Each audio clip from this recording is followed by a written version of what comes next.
Kebangkitan Yesus. Tidak ada satu peristiwa apapun yang terpenting bagi iman Kristen selain dari kebangkitan Yesus sebagai kunci paling utama harapan terdalam sebagai pengikutnya. Doktrin kehidupan kekal, kepercayaan bahwa Yesus dan Tuhan adalah satu, berakar pada kebangkitan. Bisakah kita benar-benar yakin dengan klaim luar biasa ini bahwa Yesus adalah Tuhan sendiri? Sebelumnya saya ingin mengutip beberapa kesalahpahaman mengenai Yesus dari berbagai kelompok antara lain. Kaum Muslim memahami dia hanya sebagai salah satu guru, nabi besar, dan sebatas manusia yang sempurna. Menolak ketuhanannya. Menurut standar narasi Islam, yang disalib bukan Yesus atau versi mereka Isa. Isa tidak mati karena Allah mengganti orang yang menyerupai Isa, yang disalib sementara Isa sendiri diangkat hidup-hidup oleh Allah ke surga.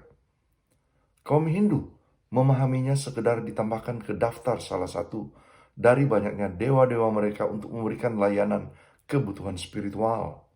Kaum ateis, agnostik, dan humanis memandangnya sebagai manusia biasa, tokoh sejarah yang oleh manusia dibuat sebagai Tuhan untuk dijadikan objek pemujaan. Mereka mengakui Yesus ada, tetapi menyangkal mujizatnya serta klaim atas ketuhanannya. Media, ilmuwan, kaum sekuler mengakui dia sebagai subjek yang menarik untuk argumen, teori, diskusi, dan debat, sementara mengabaikan ketuhanannya dan mempertanyakan validitas, integritas, dan kadang-kadang keberadaannya.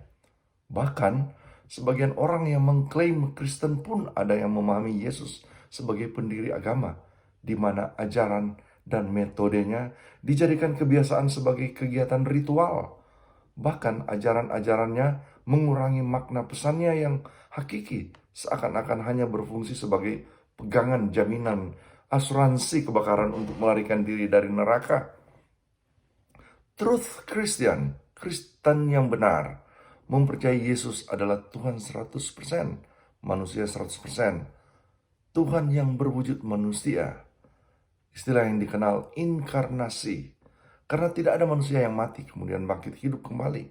Hanya Tuhan yang bisa memberikan nafas agar hidup.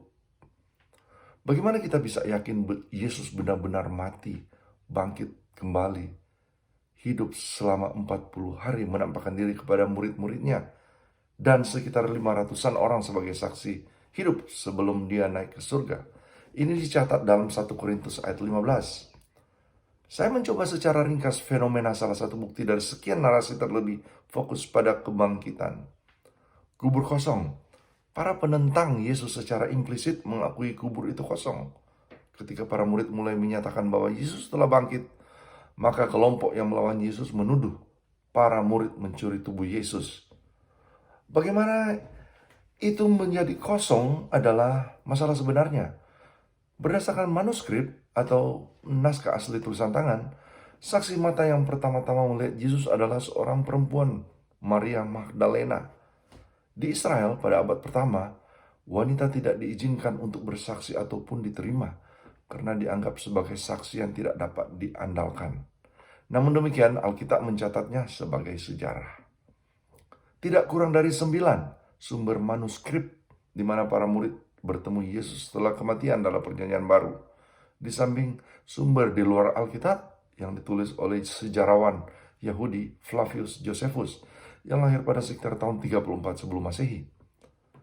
Saya juga merekomendasi buku-buku kebangkitan Yesus yang ditulis oleh sejarawan saat ini, yaitu Gary Habermas, kalau Anda tertarik ingin mengetahui lebih dalam atau ke level akademi.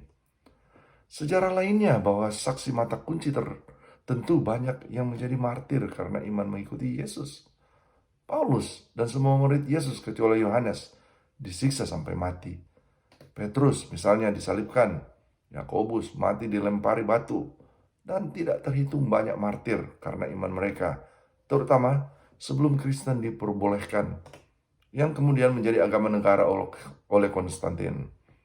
Ini menandakan mereka siap disiksa sampai mati sebagai konsekuensi iman mengikuti Yesus. Tidak mungkin kalau hanya mengikuti manusia biasa saja dengan bayaran nyawa mereka. Arkeolog Dr. Titus Kennedy dari Biola University yang memimpin proyek-proyek penggalian bukti-bukti Yesus dalam bukunya, Excavating the Evidence for Jesus.